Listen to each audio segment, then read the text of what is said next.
Welcome back and thank you for staying with Checkpoint.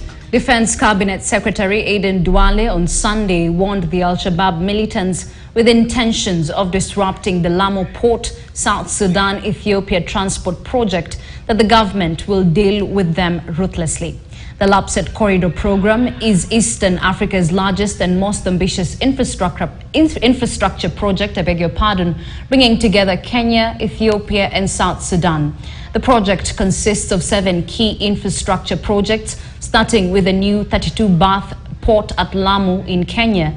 The terrorists have been targeting individuals doing works on the project, something that has time and again led to the government suspending the works.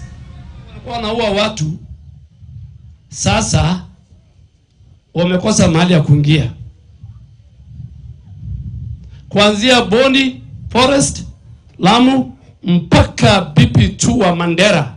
Sisi hatuwezi kubali Al-Shabaab akuje aingie. Na kama wanafikiri hii barabara ya Lapset kutoka Lamu Port inapitia Ijara, inapitia Fafi, inaenda paka Isiolo, paka South Sudan, kama watafikiri watasimamisha, waone next week tutaweka jeshi na hiyo lami itapita hapa. Na rais amesema paka lami ipitishwe. Barabara ya kutoka Kulamawe, Garbatula, Modogashe, Habaswein, Wajia, Samatar, Wajia, Kutulo, paka Mandera. Hiyo barabara hata kama tutaweka wanajeshi 1,000 kulinda ule anajenga, tutaweka.